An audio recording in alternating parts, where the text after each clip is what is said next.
Well, thanks a lot, everybody. Thanks for coming. Thanks to Philippe and Alain and everybody else for putting this program together. Obviously, I have very mixed feelings about being here. It's nice to be here to memorialize Emmanuel, but at the same time, of course, we wish that he was here with us. This paper is called Entry versus Rents, Aggregation with Economies of Scale.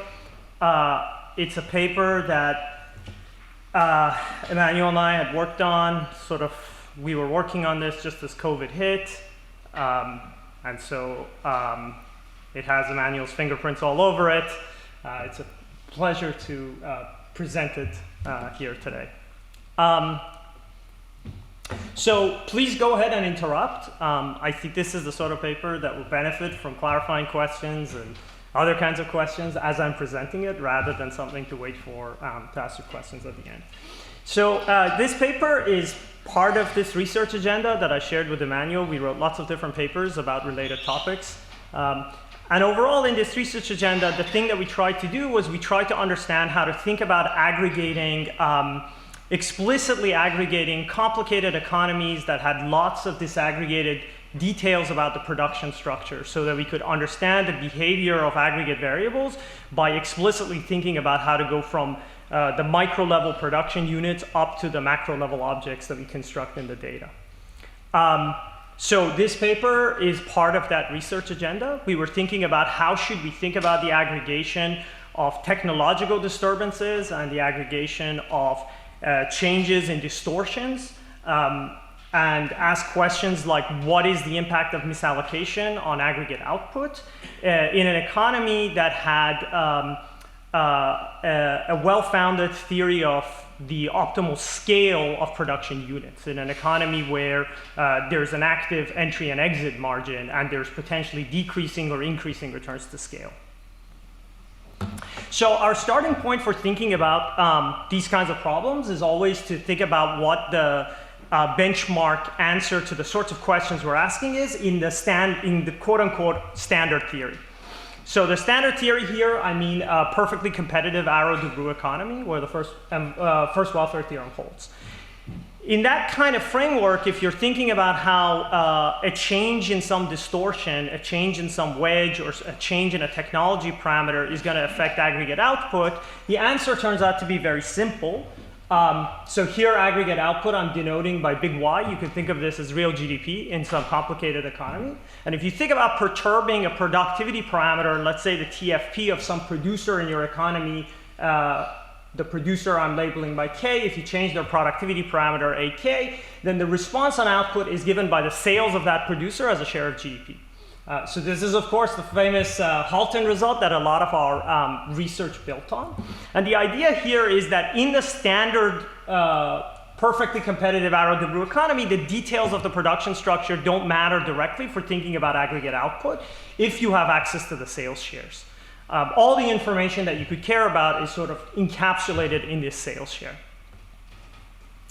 Furthermore, so this is how the economy responds to technology shocks. Furthermore, if you think about introducing a wedge in this economy, so a gap between price and marginal cost for some producer K, then the way that's going to affect real GDP is zero.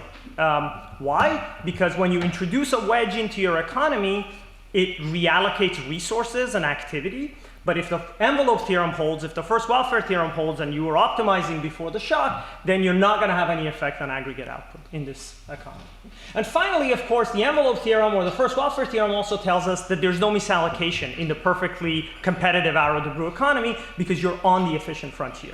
So what we want to do in this paper is we want to understand what happens with entry. We want to be able to answer these three questions. How does output respond to technology shocks? How does output respond to a change in wedges? And what's the distance to the frontier in an environment where you have fixed costs, you have entry and exit margin operate.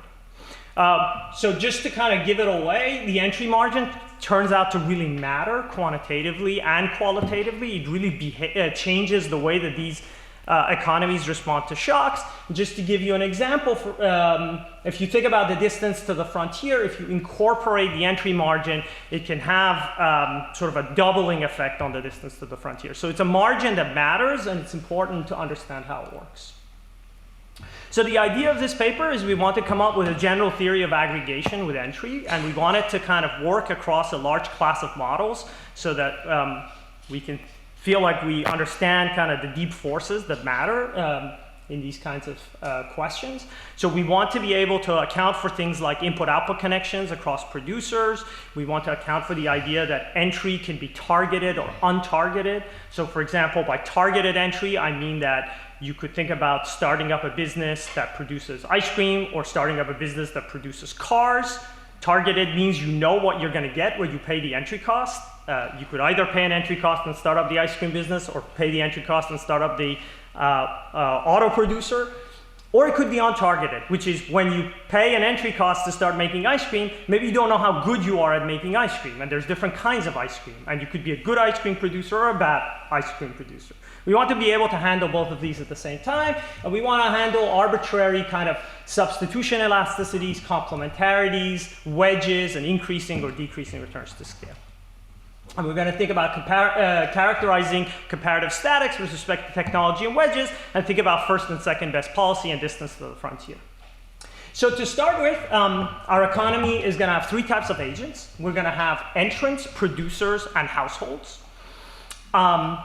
These are the three types of agents. And then the primitives that we're going to be thinking about doing comparative statics with respect to are technology shifters and changes in wedges. So how does the economy work? So to start with, we've got these entrants. There are different types of entrants, which I'm going to index by J. And each entrant gets the option, if they want, to pay an entry cost. And if they pay the entry cost, then they get to draw a technology. So if you're an entrant of type J and you pay your entry cost, and the entry cost could be denominated in units of goods or in units of primary factors, then you get to draw from this distribution, zeta, which tells you if you're an entrant of type J, what kind of product are you likely to end up making in equilibrium. So you could think of this zeta as being, for example, a diagonal matrix. In that case, each entrant knows exactly what kind of good they're going to end up making in equilibrium. Or it could be something that's non-diagonal, so that there could be some mixture of different productivities that you draw. Once you become a producer of a given type, so let's say type I, then you get to produce using a production function, which is neoclassical in nature. So this Fi is the production technology for making good I. And the way you make good I is you assemble intermediate inputs from the rest of the producers in the economy, where here the J index is saying that producer I is buying something from J, where J could be another producer, or it could be a primary factor, so labor or capital. And then AI here is going to be our technology shifter. And then if you're a producer of type I, you also charge a markup over your marginal cost that's given by mu. Now, the producers of type I are aggregated together using an industry-level aggregator. So if you're making a variety of a good type I, then you get aggregated with all the other producers of type I. So M here is the number of producers of type I to give you kind of the industry-level object, which is big Y. And big Y is the good that everybody in the economy who wants to buy good I is going to purchase. And then we assume that there's some gap between price and marginal cost for this industry-level aggregator as well. So that's the production and entry side. Please, Ivan. So within each good I, they're all identical? Within each good I, they're all identical. But then you can think that the entry technology could be mixing over different types. So when you are thinking about entering, you don't necessarily know that what type of producer you're going to be. But the way the demand structure works over the different varieties is that it's all identical. So if this F is CES, that's without loss of generality, because you can always kind of have another guy in between who, using the same CES nest, is mixing the different I's. Right, you just call it a different industry. Exactly, that's right. I just have another petition. When you write 1 equals nothing, So this is an implicit equation that is implicitly pinning down big Y. So given little y and the m, you've implicitly pinned down big Y. And yeah, for people who are not familiar with this kind of production structure, this is called a Kimball aggregator. If this F is a big F is a power function, then this is CES. Okay, so this is the production and entry side, and then the household side is going to be kind of boring. The household, there's a representative household with a homothetic aggregator who is consuming the different types of goods that this economy produces with some utility function. And then there is a budget constraint that says you have to pay for these consumption goods using net rents. And what do I mean by net rents here? The rents could be Ricardian rents because there's some primary factors or something that are earning rents because they're scarce, or it could be monopolistic rents that are coming because of some kind of markup. And this kind of structure is pretty general. It nests lots of different popular models in the literature where people are thinking about entry and exit. Okay, so now we want to understand how an economy like this behaves when we want to think about misallocation or reallocation or the way it responds to shocks. So to start with, I'm going to think about the efficient benchmark because I think that's going to be very useful to understand the intuition of why things become complicated in general. Because the efficient benchmark has some very nice simple aggregation properties. So how do we think about the efficient benchmark in this economy? So consider the market for each individual good, each individual product variety. So if you're some producer little I, then you face a downward sloping demand curve.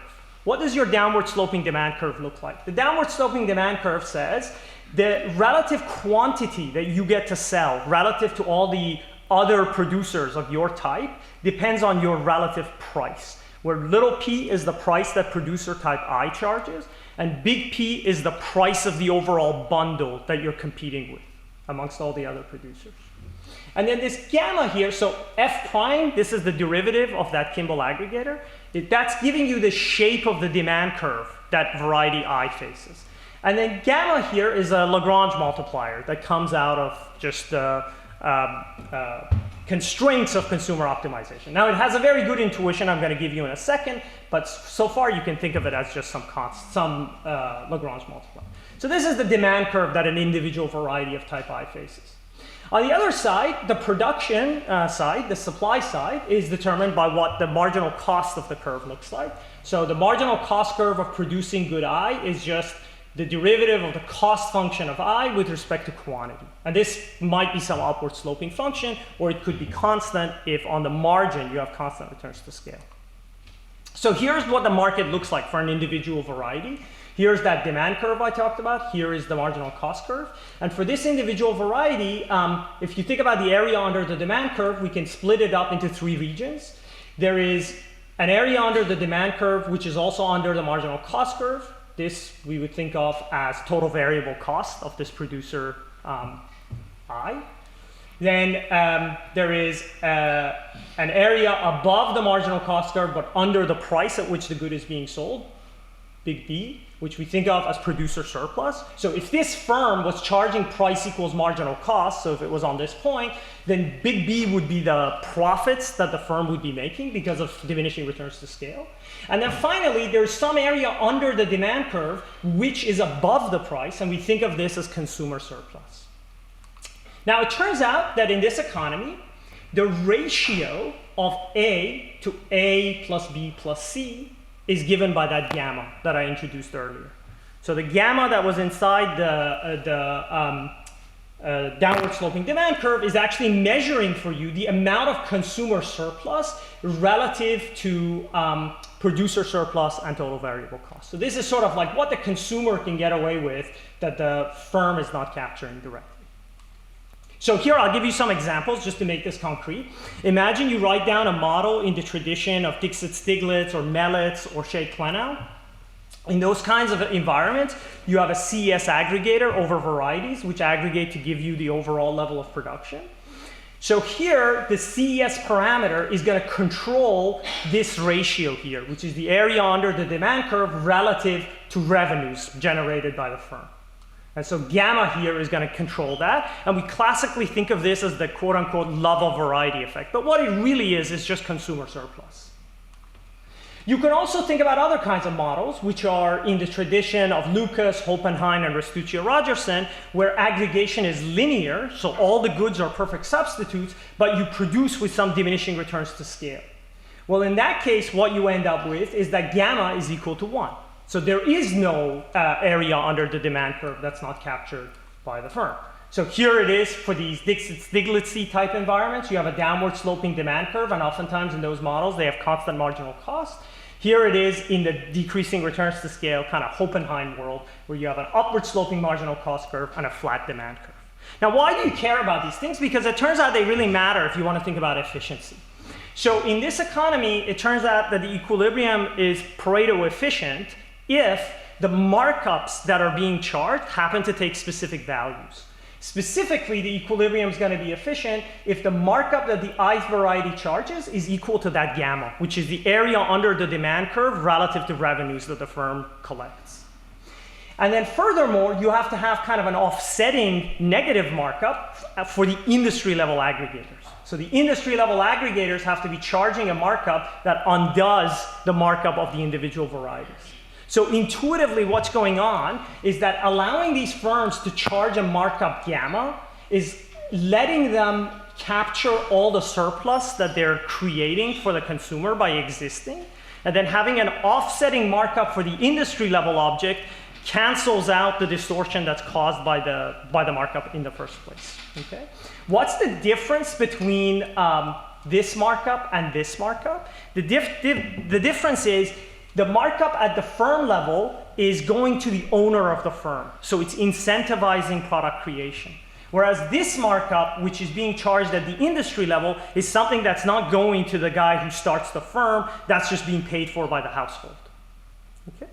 Now, of course, if you think about like the Hoppenheim kind of models, mu can be equal to 1 in those environments because there's no area under the demand curve. And then, of course, you don't need an offsetting markup. So the standard perfect competition world in a Hoppenheim world is going to be efficient. But in general, if you have some area under the demand curve, you're not going to get to efficiency. But at the same time, this kind of tells you where the efficient point is. So this is useful for thinking about things like how far are we from the efficient frontier if we have a decentralized economy. It also means that optimal policy, in some sense, in this economy is network independent. So you can just go one by one and fix these distortions and not worry about overflows on other markets. So this is going to be a very useful result for us. Primarily, one of the reasons it's useful is because it clarifies that aggregation in an efficient economy is going to be very straightforward in the usual way that we are used to in Arrow the Group. So comparative statics are going to be very Halton-esque or Domar-esque in this economy. So if you happen to be in this magical world where efficiency is maintained, then if you perturb the productivity of a given producer, then the way it's going to affect real GDP is just the sales of that producer as a share of GDP. So Halton's theorem is going to hold in this world even though you have fixed costs and entry margin. And you can even think about a kind of Halton result for fixed costs. So if you change the fixed costs of a given producer, how does that affect real GDP? Well, it's just how much you were spending on the fixed cost as a share of GDP. So these sales shares come back. And of course, this economy is not going to respond to a first order to changes in wedges or distortions because of efficiency. Okay, so now that we understand the efficient case, we want to think about the inefficient case. And this is going to clarify why the inefficient case, or more generally, the model with entry is going to be a more complex object to understand. The reason is because the equilibrium response of aggregates is going to be complicated by reallocation effects. So when you don't have efficiency, which remember is kind of a magical knife edge case here, so in general you shouldn't expect these kinds of economies to be efficient. When you don't have efficiency, every time you hit this economy with a shock, there's going to be reallocations of resources. And because you don't have efficiency, these are going to move output to a first order. Just to clarify, yeah. That amazing result you had, the previous one, so that result, what you meant by the markup at the industry level, I mean, who's charging that? That would be like a tax, right? Yeah, it's exactly like a tax. So because the industry level aggregators, you can think of them as nobody's being a monopolist. Exactly, that's right. This industry level aggregator is just sort of some technology that exists out there. Nobody's choosing to there's no active like decision to enter into that So into that it's market. impossible without government policy. Exactly. It's almost impossible that you would get this holding without government policy, unless you're in that Hohenheim world where gamma is 1, and then you don't have to worry about it. The other case where you can get efficiency, so this is sort of like a sufficient result. You could have some particular assumption on the technology such that it just happens to be efficient. Dixit Stiglitz, exactly. Okay, great. So what we're going to do now is we're going to try to think about a decentralized economy where we don't have efficiency. And we're going to try to see what these reallocations are going to look like. So I'm going to allow for arbitrary wedges. So these wedges, they could be endogenous in the sense that they could be the markup that the firm actually wants to charge, or they could be just some arbitrary thing that you impose and you treat as being exogenous. So what do I mean by that? If I come back to this picture here, if you ask this firm, what is the markup that you would like to charge in equilibrium?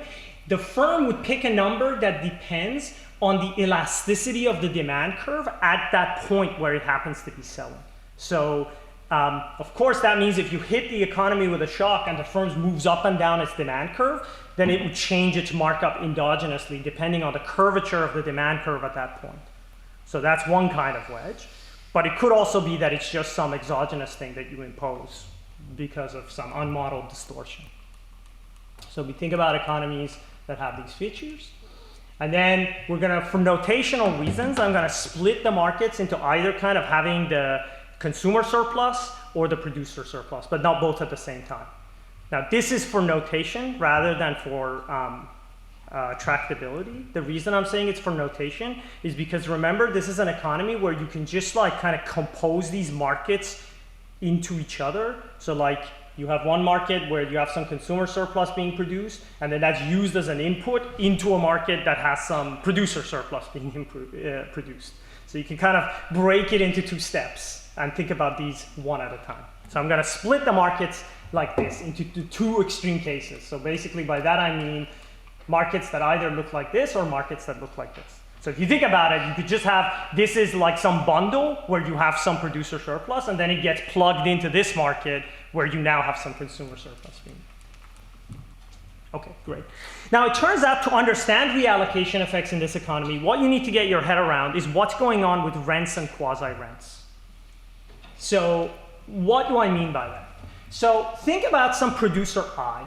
Producer I in this economy is going to make some rents, and the rents are going to depend on the profit margin of type I, which I'm going to denote by pi, and then the sales of type I as a share of GDP. So this pi, this profit margin, depends on returns to scale and the markup that the firm is charging. Now, if you are type I and you're making some profits, that's going to incentivize entry if it's possible to enter into your market. So I'm going to call lambda E, you can think of it as the entry cost, as being the entry costs that are being paid by entrants of type J.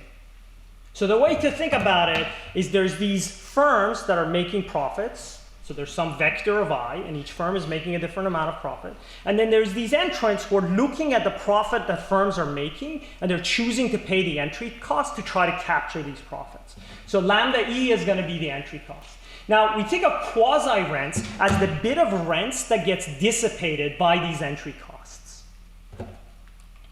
So what are quasi-rents in this model? So quasi-rents in this model, so remember, the number of entrants is not necessarily equal to the number of products that you have. So you could have one entrant type, but n different products. So they're not the same dimensions. But the way you can think about quasi-rents in this model, it turns out, to be as a projection of rents on the entry matrix, like a linear projection. So if you're thinking about changes in entry costs being paid, where you distribute the entry cost being paid by J across the different types of producers that J then goes on to become, it turns out that that's exactly the projection of changes in rents on the entry matrix itself. So what do I mean by this? Basically, the way this model works is we're in some equilibrium. Now suddenly type I starts making more profits, producer of type I. That means entry responds in like a least squares fashion, according to the entry technology, where the entrants are trying to enter to capture the profits that are being made. And if you have as many entry conditions as you have product types, they will exactly capture all of the profits. So you will replicate the firm. But if you have like one entry condition and n entrant types, then they're not going to exactly be able to capture all the rents, and you'll generate some pure rents from that. So I'm going to denote the kind of quasi-rents by this hat notation. You can kind of think of it like a regression. And so what we're going to have is we're going to have some quasi-rents. This is an increase in rents that's being entirely offset by entry costs. And then we're going to have some pure rents, which is an increase in rents that's not being offset by entry costs. And it turns out that these two objects are what you need to understand if you want to think about reallocations in this economy. So just to give you a little bit more intuition about how this thing works, suppose that the entry matrix is just 0. So you cannot enter in this economy. So everybody is an incumbent. Well, in that case, this projection is just 0. Because if you project a vector of profits on 0, you just get 0. So there's no quasi-rents, and everything that's being generated in this model is pure rents. Now think about what happens if this zeta is rank 1. So there's one entry condition, you can pay the entry condition, and then you get randomly assigned to be producers of different types. Well, in that case, what this entry quasi-rent thing is going to look like is just going to be the change in the average profits that are being made. So an individual producer becomes more profitable, but quasi-rent only goes up by the extent to which average profitability rises, not the profitability of that individual producer. So you can see that basically entry is not going to respond one for one to increases in profits. And then the other extreme is if zeta is full rank. So there's one entrant type for each product, in which case profitability changes are exactly offset by changes in rents, one for one, in every market. Okay, so now why do you care about these things? Because they matter for aggregation. So think about hitting this economy now with a vector of technology shocks. So there's a vector of technology shocks that hits the economy, and we want to understand how aggregate output responds.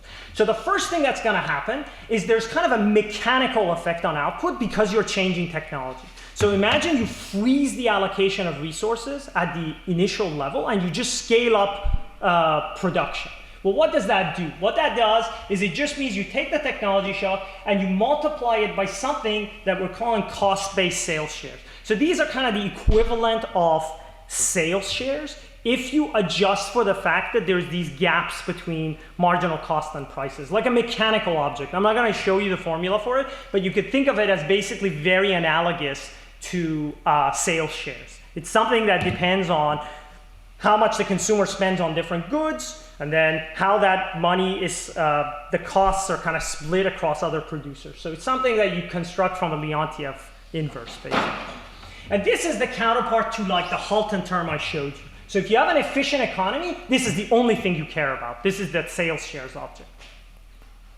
What happens if you don't have an efficient economy? Well, you get some extra effects. Where do these extra effects come from? They come from the fact that in equilibrium, resources get reallocated. You don't just mechanically increase all the production by initial amounts. In that case, you're going to get some reallocation effects, which depend on changes in pure rents and changes in quasi-rents. And it turns out that in the markets where you have decreasing returns to scale, you think about changes in pure rents. And in the markets where you have increasing returns to scale, you think about changes in quasi-rents.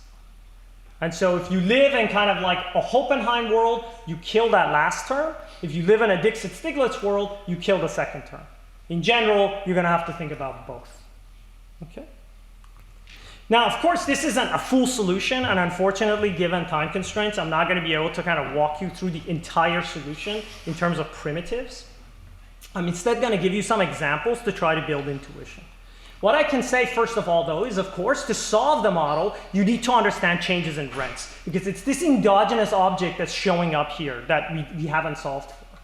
And that depends on kind of the standard intuition that you would have for propagation of shocks in input-output economies, which is there's some backward linkages, there's some forward linkages, and you have to solve out for backward and forward linkages to figure out changes in profitability. And the paper has the details. Instead, what I want to do in the time that I have left is I want to give you some examples to build some intuition.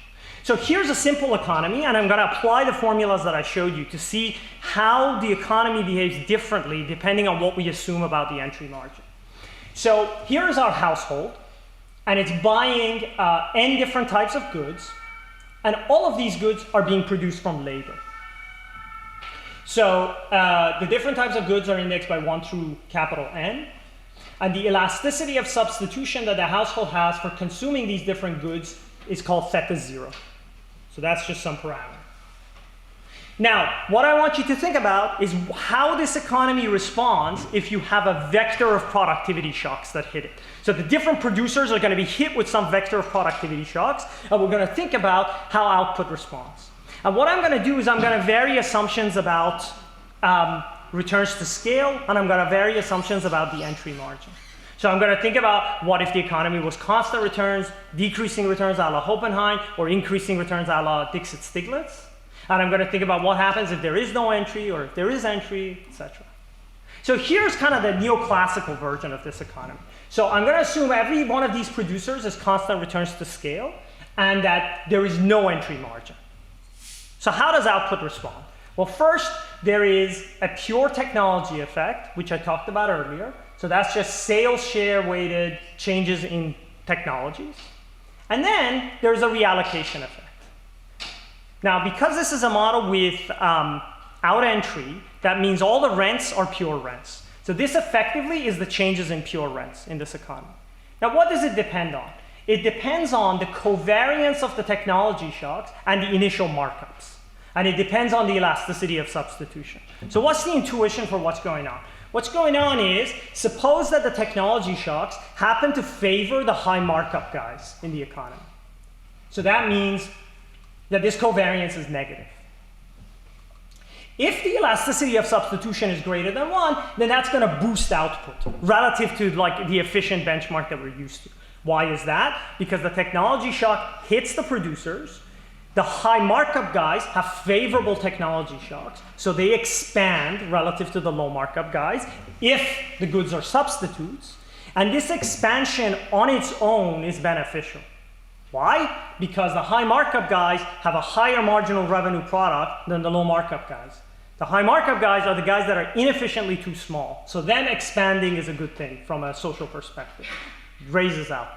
So this is the classic intuition that you have if you've been reading my previous papers with Emmanuel, or if you're very immersed in the misallocation literature. It's all about initial markups and the way that reallocations interact with the initial markups.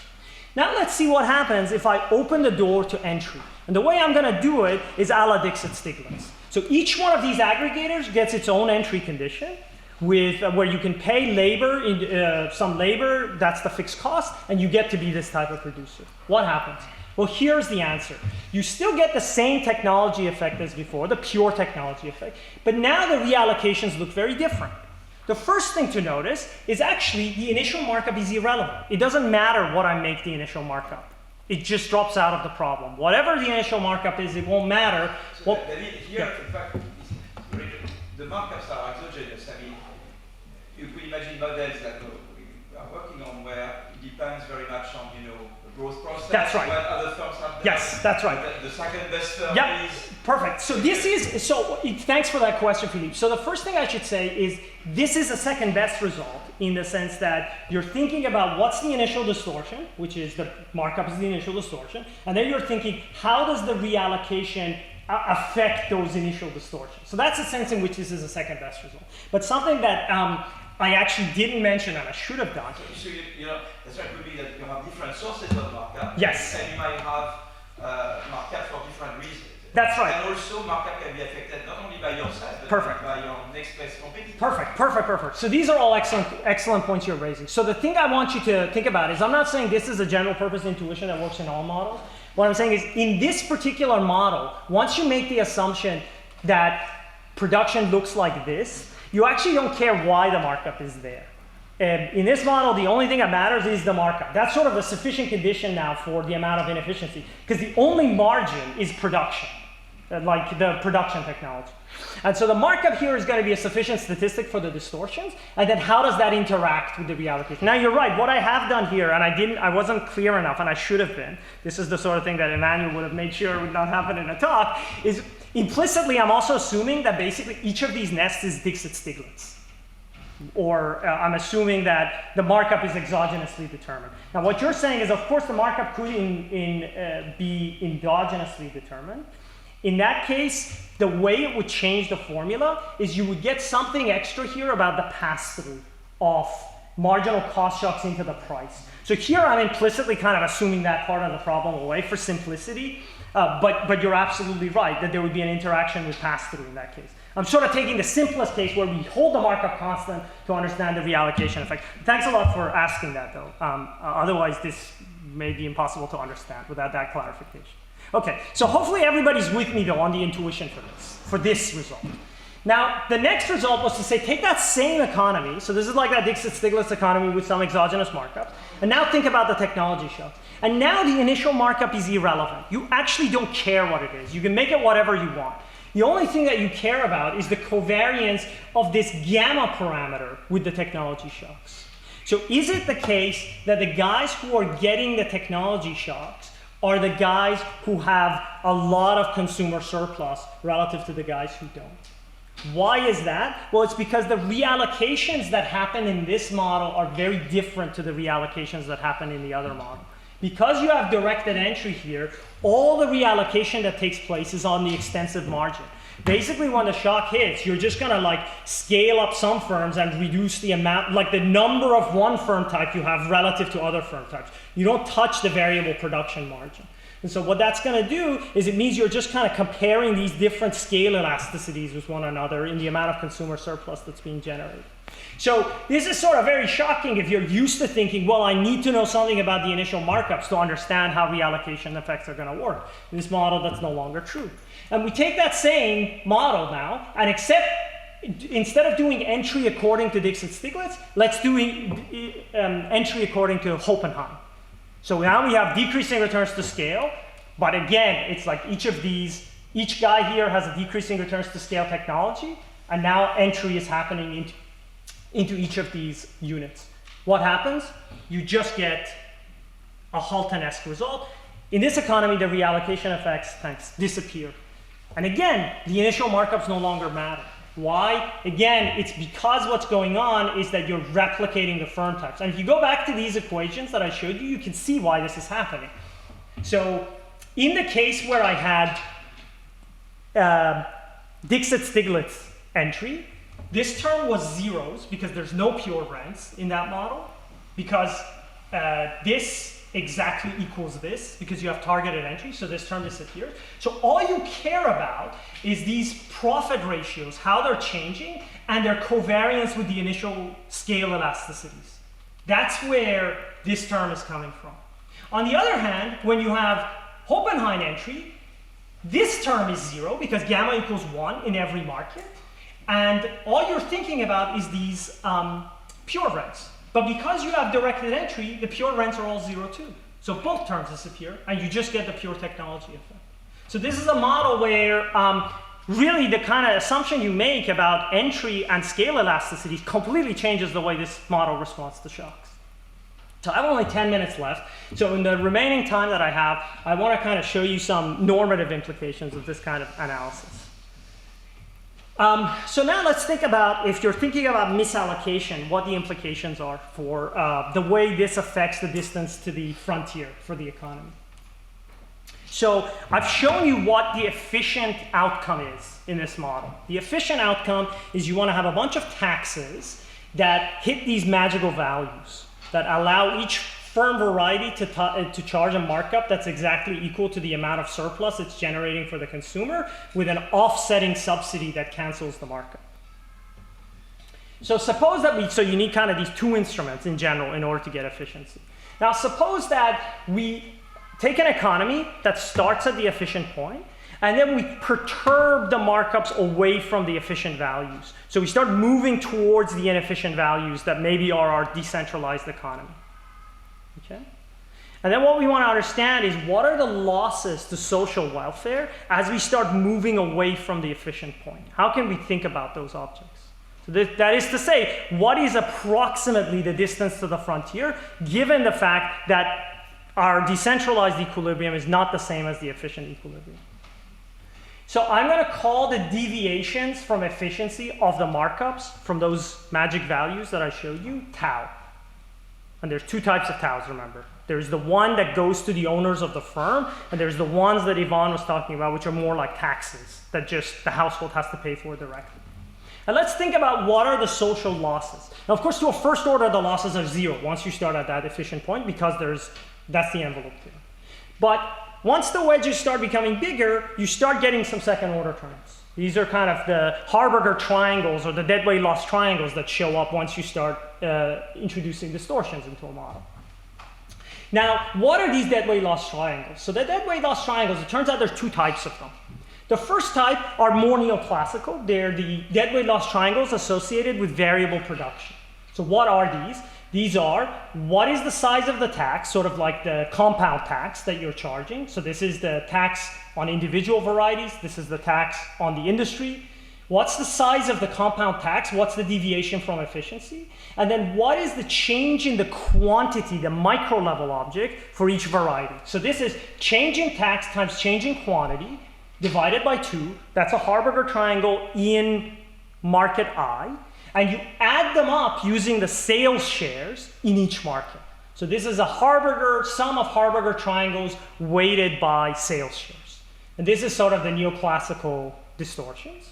But in this economy, we're going to get some extra Harberger triangles. And these are Harberger triangles in the entry margin, which is what is the distortion in the taxes that you have from efficiency, and what is the deviation that causes in the mass of different product varieties that you have. And again, you add them up, you multiply by half, that kind of gives you a Harberger triangle, and you add them up using sales shares. So the fact that you've got these extra entry margins to screw up means that you're potentially adding a whole ton of misallocation relative to a model that didn't have that extra margin. So again, the formulas for these things in terms of primitives are in the paper. As you can imagine, for the whole complicated model, it can get pretty overwhelming. So instead, I'll give you just some simple examples to give you some intuition. Let's take that same model that we had. Let's take a one-sector model with linear production using labor, and then think about what the distortions, what the distance to the frontier looks like in a simple one-sector model. So this is like a Shake-Planout type exercise. If you don't have entry, the distortions are going to look, this should be familiar to you. They depend on the elasticity of substitution, and they depend on the variance in markups. So these are these terms here. If you solve them out for a one-sector model, you get this equation here. So theta, the elasticity of substitution, shows up because the higher is the elasticity, the bigger is the change in quantity for a given change in the wedge. And you weight things by sales shares. And that's how you get this familiar formula, which is the weighted variance of the wedges times the elasticity of substitution. Notice here that the level of the wedge doesn't matter. So if you scale all the wedges by a common amount, it drops out. What matters is dispersion. That's the only thing that matters. Why? Because this is a model with inelastic labor supply. So the only thing you care about is how much of labor goes to the different producers. Thanks. What happens if you add the entry margin? Well, if you add the entry margin, you get an extra term. You get the variance, like you did before. So those are the Harberger triangles associated with variable production. But now you get some extra terms, which is like a bias term. So instead of just caring about variance, you now also care about the level of the wedge. On average, this wedge, how far is it from the efficient value? Which in this case would be like the Dixit-Stiglitz markups. And the square of that is what matters. So now, of course, you can see that this is going to make the losses bigger in some sense, because you're now also possibly screwing up another margin. So, okay. So I only have 5 minutes left, so I'll show you some quantitative stuff before I wrap up. So let's take this kind of model and let's think about what are, so the more complicated version of this model, and let's try to quantify what these Harberger triangles look like. So I'm going to take a model that I calibrate to the US economy. So I'm going to suppose, for lack of a better assumption, I'm going to assume that firm level markups the only distortions in the economy. Of course, that's not the way the world works, but it's useful, I think, as a benchmark starting case. So we say, let's say firm level markups are the only distortions we have. And then let's try to estimate these firm level markups at the firm level. So we use CompuStat to try to measure these firm level markups. And then we're going to take a quantitative model where we think we take an economy with an input-output structure. So there's different industries. The industries are linked to one another. And then every industry consists of a bunch of firm types, where the firm types are basically the types of firms you see in CompuStat. So there's an entry condition for every industry. If you pay the entry cost, you get to be one of the firms in CompuStat. And then we pick some elasticities of substitution, which we think are reasonable. And then we try to compute basically what's the distance to the frontier. So here's kind of like the big, I think of this as being very stylized, but it sort of gives you a sense of the magnitudes we're dealing with here. So on the left panel, this is what I get if I turn off the entry margin. So I look at a model without an entry margin, and I think about the distance to the frontier caused by these markups. Now, the distance to the frontier, the first thing you notice, it does depend on scale elasticities. So if you have a model without entry but decreasing returns to scale, the distance to the frontier is smaller, that's here, compared to a model with constant returns to scale, because decreasing returns to scale basically means that quantities are not as elastic to changes in relative prices caused by the distortions. Because quantities aren't as elastic, the distortions caused by those wedges are smaller. But you can see... Your competition in this model would discourage entry? Or like you don't have kind of an escape competition effect here? Because you don't have no, because... So it's mainly competition discouraging entry. So the way I'm thinking about this is I see an economy with some initial markups, and then I know what the efficient values have to be. And so it's not a counterfactual where I'm thinking about if there was a change, how would markups change in response to the shock? I'm just going to say I'm going to take those markups and exogenously move them to what they need to be in order for me to get efficiency. And then I'm going to measure the gap. So I don't need a theory I don't need to supply the theory of industrial organization, because I'm just going from observed equilibrium to the frontier. And the frontier doesn't require me to supply a theory of industrial organization. It's just sort of a calculation there. Okay, so the losses caused are significant, and they depend on scale elasticities. Here's what happens if you open the door to the entry margin. And basically, the losses kind of double in both cases. Why is that? Well, the reason is because now you're adding a whole bunch of Harberger triangles. And those Harberger triangles that you're adding, they're showing up because these markups are not very close to what we think should be the optimal ones, given our estimates of the returns to product creation. Because the markups, they're coming from things, I'm out of time, that depend on industrial organization, but the value that the firms create have something to do with the area under the demand curve. And in general, these two things are totally unrelated. Okay, the other last thing I want to point out is that in these models, the losses are actually monotone in elasticities of substitution. So a very enduring intuition you might have if you've thought about misallocation models a lot is that the higher is the elasticity of substitution, the bigger is the distance to the frontier. Because the more elastic are quantities to your wedges. In this model, if you plot losses as a function of the elasticity of substitution, it's actually non-monotone. Why? Because the Harberger triangles associated with entry get bigger as the elasticities get lower. And so there's sort of an offsetting effect. But I'm out of time, so I'm going to wrap up. I don't have can't say anything about second best stuff, so I'll wrap up. So when you have a model with an inefficient equilibrium, aggregation requires understanding reallocations. That's why inefficient models are complicated to understand. And when you have entry and exit, these can be boiled into changes in rents and quasi-rents. But in general, I think the main thing that we come away from this paper is entry is a very powerful force, and it can completely alter the way you think about these kinds of questions. Thanks very much.